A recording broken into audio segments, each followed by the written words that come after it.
नमस्कार, मी वर्षा. एव्हरीडे मालवणीमध्ये तुमचं स्वागत आहे. आज मी बनवत आहे वालपापडीची भाजी.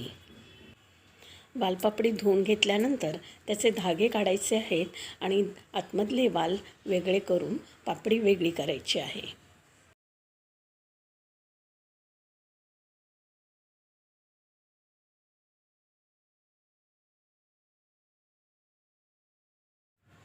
ही वालपापडी बारीक कापून घ्यायची आहे. बटाटा सालं काढून लांबट कापून घ्यायचा आहे. 4 काळी मिरी, पाव चमचे जिरं,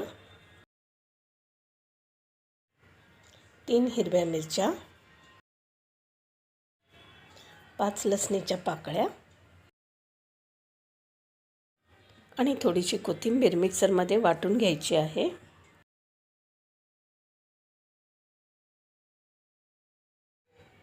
भाजी चिरून झाली आहे आणि बटाटेसुद्धा मी कापून घेतले आहेत. गरम कढईमध्ये 1 चमचा तेल घालून बटाटे त्यामध्ये घालायचे आहेत आणि चांगले भाजून घ्यायचे आहेत.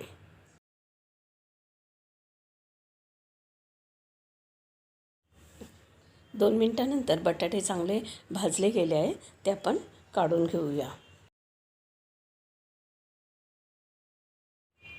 याच कढईत वेगळे काढून ठेवलेले वाल आणि चिरलेली भाजी घालून चांगलं भाजून घ्यायचं आहे.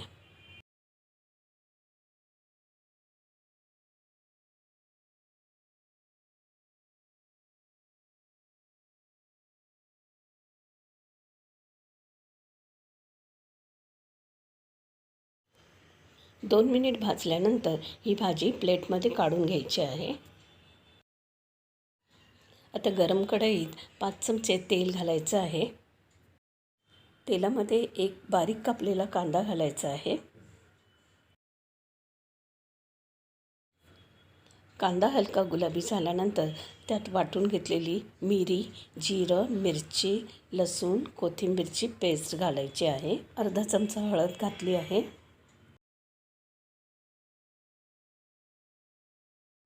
1 चमचा मीठ घालायचं आहे.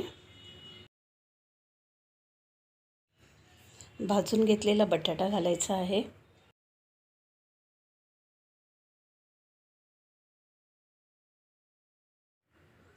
भाजलेली वालपापडी घालायची आहे.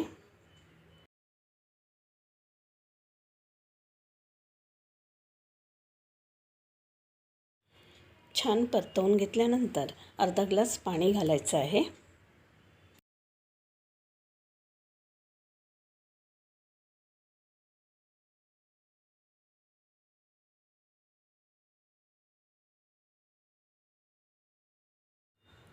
झाकण ठेवून 7 मिनिटांसाठी शिजवायचं आहे.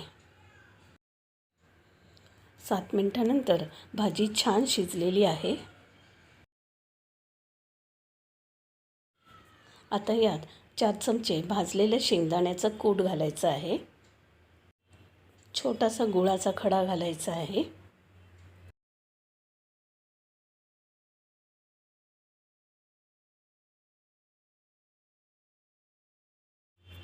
5 चमचे ताजं खोवलेलं खोबरं घालायचं आहे. वालपापडीची टेस्टी भाजी तयार आहे. भाजी ओलसर असतानाच गॅस बंद करायचा. भाजीचा रस पूर्ण जळू द्यायचा नाही. तुम्हाला माझी वालपापडीच्या भाजीची रेसिपी आवडली असेल तर लाईक, शेअर आणि सबस्क्राईब नक्की करा.